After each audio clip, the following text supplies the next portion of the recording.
Oh, fuck.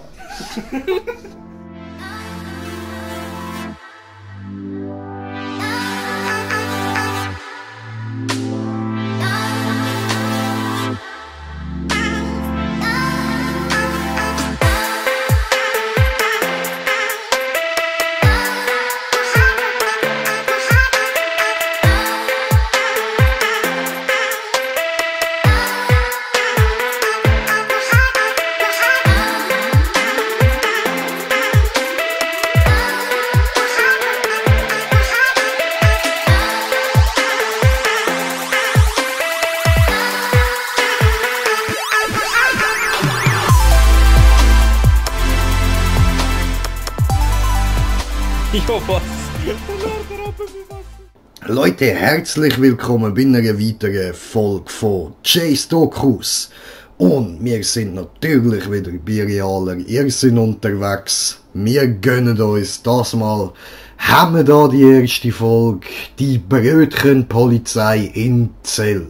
Oder Zelle, Kelle, Zelle, Zelle, Zelle, Zell.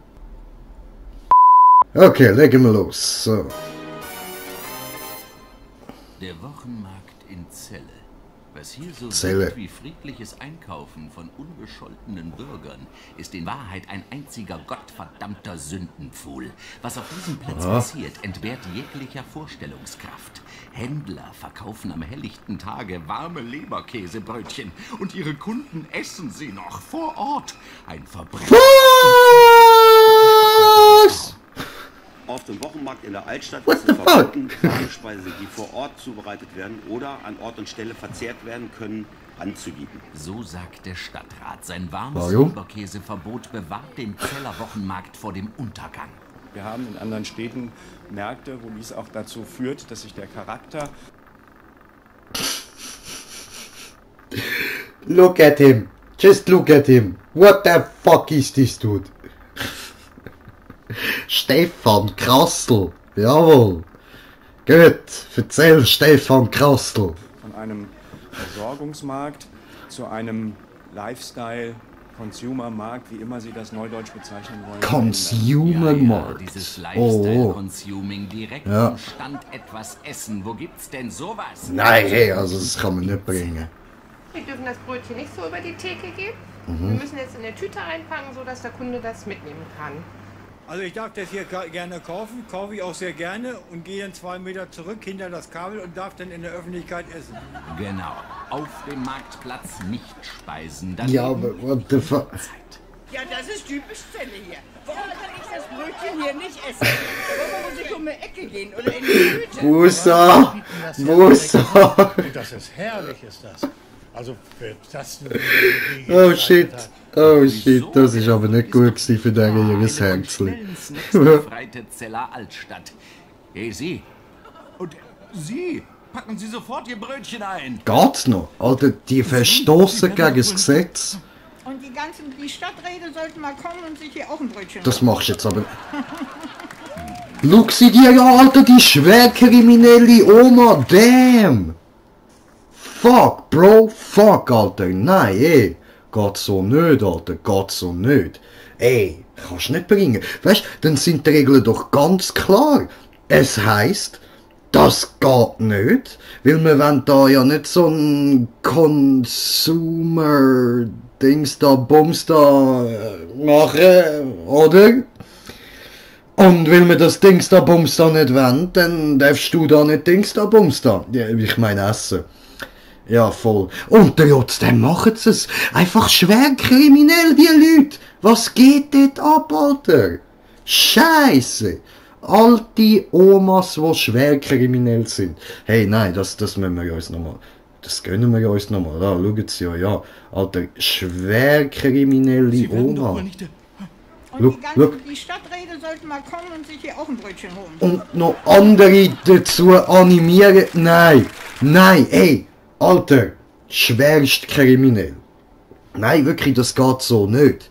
Also so alte Omas müssten da ein bisschen ein Beispiel sein, he? Also das kann man nicht bringen. Also, so schwer kriminell und dann auch noch andere dazu animieren, da irgendwie auch noch kriminell zu werden und ihres Brötli auch dort am Stand zu essen. Geht's denen noch?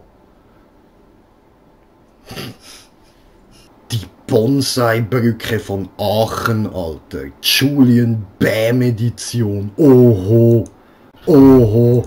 Oho, das müssen wir uns reinziehen. Was ist da wieder abgegangen? Was läuft da wieder? Eine Bonsai-Brücke von Aachen. Ui. Ist die legal? Ist sie illegale Brücke? Was hat der Julian Bam damit zu tun? Oh shit. Oh shit. Jetzt haben wir ihn verwünscht. Deutschland im Jahr 2021. Das einstige Vorzeigeland ist bei Bauprojekten zu einem planungspolitischen Pflegefall geworden. Stuttgart 21. Der Hauptstadtflughafen BER. Die Elbphilharmonie. Eine Kakophonie des Scheiterns. Kakophonie des Scheiterns. Zum nächsten Super-GAU beim Bau. Diesmal geht es um eine Brücke. Ui. Super geil. Es war immer schon ein Kindheitstraum, eine eigene Brücke zu besitzen. Hey, guck mal, der Julian Bam. Ordnet der Aachener das ist der Julian Bam alles unter. Wie bei jedem überdimensionierten Bauprojekt wurden auch hier Bauvorschriften missachtet, mit schwerwiegenden Folgen. Wir hatten halt ein schwieriges Dilemma gehabt noch, dass wir die Brücke einmal raus... What the fuck? Yo. Ja, wo ist der scheiße Bruck? Digga, what the fuck? What the fuck? Das ist doch... Weil es jetzt da ein Loch drunter hat, wo ein Schlauch drin liegt, oder was? Und wegen dem kommt der Problem über. Weil da ein Stein liegt, dass er da gechillt kann drüber laufen. Jetzt for real. Ich finde ihn auch nicht der geilste YouTuber und so, aber ja, lasst der sich in Ruhe, lasst dem sein Steinli dort, what the fuck? Alter, nein, wenn sie ihn jetzt anficken, weil er keinen Bock hat, um da über ein bisschen Kies und einen Schlauch drüber zu latschen die ganze Zeit, weil es hässlich aussieht, ja, Dude. Auch hier Bauvorschriften missachtet. Come on, Alter, was für Bauvorschriften? Wir hatten ein schwieriges Dilemma gehabt noch, dass wir die Brücke einmal rausnehmen mussten. Und wieder reinsetzen mussten, weil die war 1 mm verschoben. Aber das Ding wiegt halt auch 200 Kilogramm. Für die umfangreichen Baumaßnahmen musste sogar ein Spezialbagger aus Chile eingeflogen werden, wie diese exklusiven Aufnahmen beweisen. Ja, ist gut. Im Moment, der hat das Ding dort unbedingt wollen. Der hat das Ding dort... Er hat den komplette, verfickte Garten umgraben lassen, um den Scheiß dort reinbauen. Ist das dem blöden Vollidiot sein Ernst? Hat er nicht gemacht. Digi hat er nicht gemacht. What the fuck, Alter? What the fuck ist los mit dem Spaß? Für das Ding, das hast du unbedingt wollen. Das ist dein verschissener Traum. Was bist du für ein dreckiges Opfer? Ich habe jetzt schon keinen Bock mehr zum Weiterschauen. What the fuck? Digi! Du behinderter Spaß, und vorher habe ich dich noch in Schutz genommen. Was bist du für ein Mongo? Reiss das Ding weg, rühr's weg. Da ist Boden, da ist drunter Boden. Ja! Warum braucht man eine Brücke für einen Boden? Keine Ahnung, what the fuck? Ein sehr dunkles Kapitel. Ich war zuerst schockiert, weil ich auch nicht damit gerechnet habe, dass jemand sowas machen würde, ne? Nein, hey, also Stormy. Aber Bauherr Julian Bam will von Kritik nichts wissen. Er sieht in der Brücke etwas Größeres. What the fuck, Aiden? Come on! Nur über die Brücke bequerbar sind. Und es ist ja auch das fehlende Stück hier. Wäre die Brücke nicht da, hätten wir einfach ein grünes Loch hier. Hätten wir Wiese hier. Wir haben ja genug Wiese hier schon überall. Eine fragwürdige Sichtweise. Auch wer... Du Dummskind! Oh! Uhren werden nun unverschuldet in das Brückendebakel hineingezogen. So, hier haben wir Emma. Auch Emma verweilt hier sehr gerne, ne? Ist auch so sein Zufluchtsort hier. Unfassbar. Wie die Kostenexplosion. Das ist doch ein Joke, oder? Der Stein allein hat 400 Euro gekostet. 400 Euro? Mhm. Das ist auf jeden Fall zu viel. Also auch 1 Euro wäre zu viel für eine Brücke über den Boden. Enttäuscht wenden sich nun einstige Weggefährten ab. Wir haben gesagt, wir würden dann es meiden, hier hinzukommen vor Ort und eigentlich dann auch nach der Corona-Pandemie es weiter bevorzugen, mit Julian im digitalen Austausch zu bleiben, damit wir uns das vor Ort nicht mehr angucken müssen. Ein weiteres Kapitel im großen Buch deutscher Baudesaster. Aber das Ganze ist doch einfach nur ein riesiger Witz, oder? Vielen Dank fürs Zuschauen. Das ist doch nicht dem Sinne. Ist nämlich auch von uns. Das haben sie doch jetzt extra mit dem Julian und all diesen Jungs dort so gestaged, dass, oder? Oder? Oder? Das ist doch das einzig Sinnvolle, dass das jetzt dort... Aber nein, sie haben ja Aufnahmen gezeigt, wie er das Ding dort einbauen hat. Und dort ist ja der ganze verfickte Garten aufgerissen. What the fuck? Aber nein, das hat er nicht wirklich gemacht. Nein. Nein. Nein, nein, nein, nein, das ist ein Joke. Das ist ein Joke. Nein, nein. Nein, so dumm kann man doch nicht sein. Also wirklich. Jetzt habe ich da direkt eins gefunden, so... Realer Irrsinn, aha, Nazi-Kennzeichen, jo. Hoffen wir, dass das nicht so ein Joke ist wie vorher. Volker Krüger, ehemaliger Theaterdirektor aus... Volker Krüger! Neben ihm ist sein Auto und das da ganz rechts ist sein Autokennzeichen. Volker Krüger ist eine Gefahr für die innere Sicherheit Deutschlands. Schuld daran ist dieses Kennzeichen, obwohl es ihn ursprünglich... GC, die sind immer böse. Seit 15 Jahren habe ich das Nummernschild, melde das immer im Sommer ab, im Winter wieder an. Kein Problem, lass das reservieren beim Landratsamt. Und diesmal wurde mir gesagt, das bekomme ich nicht wieder, das verstehe ich überhaupt nicht. Dabei ist es doch extrem einfach zu verstehen, Warum? wer hier recht hat. Wir haben die Palette der Kennzeichen oder der Zahlen, die in bestimmter Kombination nationalsozialistisches Gedankengut verbreitet, haben wir einfach reduziert. Und das Kennzeichen von Volker Krüger lässt sich eindeutig in die rechte Ecke stellen. Das ist für mich ein ganz normales, solides Nummernschild, das seit 15 Jahren existiert und keinerlei negative Ausstrahlung hat. Aber Herr Krüger, gucken Sie sich das doch mal ganz genau an. Ist doch klar, was hier Nazi-Gedankengut ist. Hoppla, was ist es denn jetzt genau?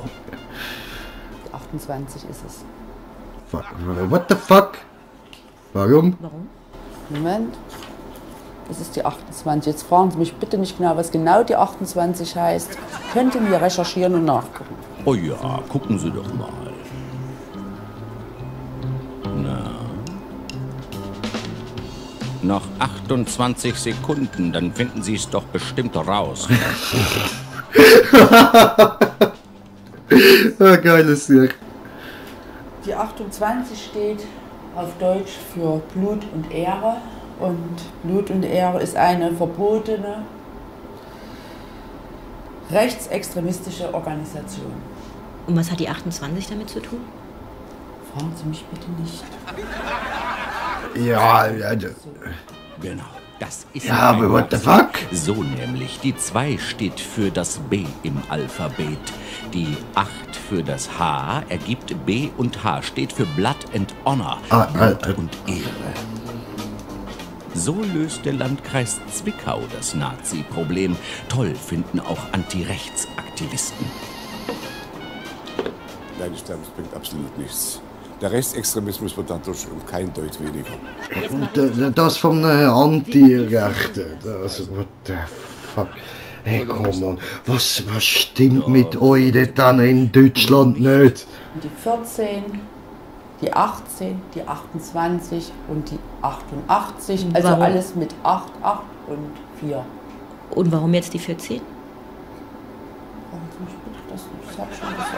Ach, komm on, fragen Sie mich bitte nicht, fragen Sie mich. Erklärst du blöde, hure, scheiß, dämliche Bitch? What the fuck? Hey, what the fuck? Weißt du, die anderen da so behinderte Vorschriften machen, die dürfen ihre Autonummer nicht mehr benutzen, weil es rechtsextrem ist. Wenn man dann aber nachfragt, wieso, dann gibt's keine Begründung. Dann heißt es, ja, fragen Sie mich bitte nicht. Ja, doch! Genau das ist dein verfickter Job, den Scheiß zu erklären. Ey, what the... Ey, das ist doch nicht... Ey, Alter, die sind doch behindert, was stimmt mit euch nicht? Wie kommt ihr auf so einen hohen Bullshit? Alter, was fällt euch da... So, ich habe eins gefunden, wo meine momentane Gefühlssituation sehr gut ausdrückt. Also, gut, fickt euch. Scheiße, fickt euch, Bastarde. Was ist nicht richtig mit Universität Köln. Ah, Studenten des AStA gut. haben Anzeige wegen Beleidigung gestellt. Was bisher geschah. Nachdem Studierende uns gemeldet hatten, dass an unserer Uni Bauarbeiter mit rechtsradikaler Kleidung wie Thorsteiner und Lanzer herumliefen, haben wir in einem Facebook-Post darüber informiert, dass wir das nicht in Ordnung finden und dass für uns eine weltoffene Uni anders aussieht. Und daraufhin ging relativ schnell ein Shitstorm los mit ganz vielen Hasskommentaren. Ein Herr aus Gera schrieb zum Hat Beispiel... niemand gesehen. Da sage ich doch glatt mal, fickt euch und beschmeiße euch mit bösen Symbolen. 88, haha. Der AStA hat Anzeige erstattet und die Staatsanwaltschaft Gera hat sich eingehend mit dem Fickt-euch-Fall beschäftigt. Wir haben dann auch Post von der Staatsanwaltschaft aus Gera bekommen und es waren 3 Seiten und nachdem ich die fertig gelesen habe, habe ich erstmal 5 Minuten gar nichts mehr gesagt, weil ich gedacht habe, hier veräppelt mich gerade einer. Auf 3 Seiten hat die Staatsanwaltschaft Gera genau analysiert, was für eine Bedeutung die Worte Fickt euch haben können. Zitat Staatsanwaltschaft Gera. Ja, wir das wirklich müssen nachforschen. Es bedeutet, wenn ich jetzt zum Beispiel all diesen Personen da in dem Saal sage, fickt euch. Ich meine jetzt wirklich spezifisch alle da rein. Ja, wenn ihr etwas dagegen habt, könnt ihr euch bei mir melden. Also, und spezifisch meine ich damit, du, dort mit der Brille. Genau du. Du sollst deinen Penis nehmen und dann dir selber in dein Arsch reinstecken. Du, mit der Halbglatze und dem Pferdeschwanz. Da, look Bro, ich habe auch einen Pferdeschwanz. Geiler Sicht. Aber, du nimmst jetzt den Penis in die Hand und drückst ihn dir in den Arsch. Dude, dort hinten mit der Brille. Ich meine nicht dich da vorne. Das Mal habe ich nicht gegen... Ah, ups, das ist ja Seitenverkehr. Jetzt meine ich... Der da. Du! Dich! Nimm den Penis in die Hand und rammen dir ins Arsch mit voller Wucht. Gut. Nächste. Du! Dort hinten mit der Brille. Du! Dort! Dich! Nimm den Penis in die Hand und rammen dir volle Pulle am besten die Faust auch noch gerade dazu. Du! Dort egal, ihr wisst, welche das ich meine. Dich! Dich! Nimm den Penis in die Hand und warte mal. Vorgetragen von Studenten.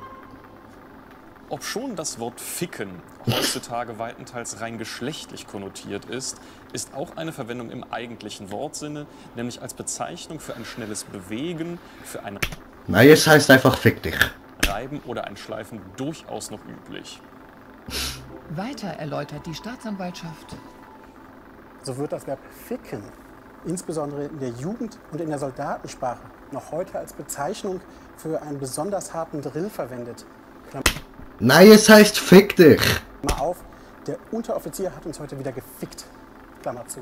Dann bedeutet das ganz einfach, dass der seinen Penis auspackt hat und den Jungs, die da gesagt haben, er hat uns gefickt, in gerammt hat. Das bedeutet, er hat uns gefickt.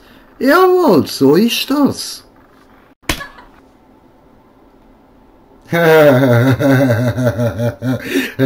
Fick dich. Noch die Verwendung des Adjektivs fickrig für einen ungeduldigen, zappeligen Menschen geläufig. Nein! Fickrig bedeutet, du bist notgeil. Und jetzt fick dich! Wenn ich jetzt zum nächstbesten Polizisten ginge und sagen würde, fick dich, der würde das mit Sicherheit auch als Beleidigung sehen. Nein, fick dich! Auch der Ausruf fick dich oder fickt euch wird nicht zwingend geschlechtsbezogen verstanden. Ihm kommt vielmehr der Sinn, mach doch was du Nein, fick dich! willst oder lass mich in Ruhe zu. Deshalb stellt der Staatsanwalt abschließend fest: Die Wendung fickt euch ist auch nicht deshalb ehrverletzend. Doch, fick dich! In diesem Sinne Und du auch, fick dich! könnte man natürlich sagen, liebe Staatsanwaltschaft Gera. Was? Genau, fickt euch! Anzeige ist raus. Was? Was? Was? Was? Anzeige ist raus. Alter, die Moderatoren, das sind einfach geil, Mann. So, jetzt habe ich da eins gefunden. Abschiebung bei Festanstellung. Prinzipiell ja eigentlich genau nicht, aber okay. Deutschland hat viele Schienen und viele Züge. Aber es gibt da ein ganz entscheidendes Problem. Es gibt derzeit nicht genug Lokführer, also der Lokführerberuf ist schon seit vielen Jahren. Die sind ja die ganze Zeit nur am Streiken, die Penner. Ja, in den Top 10 der Mangelberufe. Um den Mangel zu bekämpfen, hat die Mannheit... Ich schwöre, irgendwie so all paar Wochen hört man, ja, in Deutschland streiken die Bahnführer wegen dem und dem, dann streiken sie wegen dem und dem, dann wegen dem und dem, immer findet es etwas Neues. Die ganze Zeit sind sie am Streiken und keiner kommt pünktlich arbeiten. Was für Penner, Mann. Heimer Eisenbahnverkehrsgesellschaft Firas Kocht-Bene zum Lokführer umgeschult. Der Tunesier war 2013 als Student nach Deutschland gekommen. Dann sattelte er auf Lokführer. Ich fahre Güterzüge, Bauerei 193. Wenn ich das probiert zum Gangster rüberbringen. Ja man, ich fahr Güterzüge, Alter. Irgendwas mit 99 Sticker. Vectron, also Siemens Vectron. Boah, Digga, Alter, Siemens Vectron, Digga. Jo, Alter, ich bin Zugführer, Gangster, Digga. Das ist wirklich ein schöner Zug. Die habe ich durch meine ganze Ausbildung gehabt. Bei der MEV startete die Ausbildung mit einer 10-monatigen Einstiegsqualifizierung. Wie uns das Regierungspräsidium Karlsruhe schreibt. Eine Ausbildungsduldung kann nicht für Einstiegsqualifizierungen erteilt werden, sondern nur für qualifizierte Berufsausbildungen. Okay. Also sagte Kocht-Bene zu, im Anschluss noch eine 2-jährige IHK-Ausbildung anzuschließen. Ja, okay. Doch dann das. Die Einstiegsqualifizierung soll eigentlich Grundlagen schaffen, um dann in die Ausbildung zu starten. Wir haben aber gemerkt, dass Herr Kocht-Bene da pfiffig ist und er hat überall sehr gute Leistung gezeigt. Nicht nur gute, sondern sehr gute Leistung. Kocht-Bene schaffte in 10 Monaten das, wofür eigentlich 3 Jahre vorgesehen sind. Er erhält Fahrzeugführerschein. Der berechtigt dazu, selbstständig als Lokführer auf dem deutschen Netz tätig zu sein. Ich habe zuerst also die Umschulung am 31. August 2020. Gangster, Alter. 1. September. Alles gerissen, Gangster, Digga. Zu Gangster, Alter. Die haben mir einen Vertrag also heftig, Brudi, heftig. Das war ein super Vertrag. Das war ein ja, Mann, Gangster, ein super Vertrag, Brudi. Halt! Heftig. Für die harte Behörden geht das alles viel zu schnell mit diesem unbefristeten Vertrag. Aha. Eine Arbeitserlaubnis gibt es erst nach einer mindestens 2-jährigen Berufsausbildung. Kocht-Bene könnte allenfalls eine weitere Duldung erhalten, schreibt uns das Regierungspräsidium. Im Rahmen dieser Duldung hätte Herr Kocht-Bene einer Beschäftigung nachgehen dürfen. Allerdings wären aufenthaltsbeendende Maßnahmen wieder möglich gewesen. What the fuck, wieso? Ey, aber... Ich weiß, ich mache mich ein bisschen lustig über ihn und so, aber das liegt nur daran, was er für einen Beruf macht. Aber Leute, what the fuck, er macht's doch gut. Also scheinbar macht er es ja wirklich Hammer. Er kann seinen Job wirklich tipptopp. Er hat das drauf, läuft bei ihm, oder? Aber das ist nicht genug, oder wie? Hey, what the, come on. Leute, nehmt den einfach mit Kusshand auf, gebt ihm seinen scheiß Zug und lasst ihn durch Deutschland durchtuckern, Alter. Scheiße. Nur wenn er sich weiter ausbilden lässt, darf er auf jeden Fall bleiben. Was sind das für beschissene Vorschriften?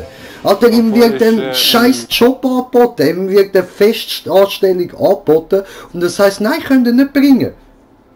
Der Bub muss zuerst einmal noch Praktikum machen, ja. What the? Come on. Ey, er ist zu gut für die Ausbildung, jo. Er braucht den Scheiß nicht, Mann. Alter. Jo, nein, ey, ich weiß gar nicht mehr, was ich da noch dazu sagen. In real life, sagt man so, also Zug fahren kann. Ich muss noch mal Simulator. Yeah. Seit einem Jahr stolzer Inhaber eines Triebfahrzeugführerscheins und so einen Scheiß habe ich da auch noch irgendwelche Leute dafür. Schauen wir uns dann mal noch auf. Werden wir auch Zuggangster. Eine Zuschauerin klickte hier. Scheiße, Alter. Was sind das Spaß, ey?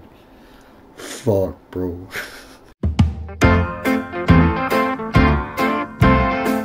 Leute, herzlich willkommen bei der zweiten Folge von Chase Dokus. Heisst's, glaub. Keine Ahnung.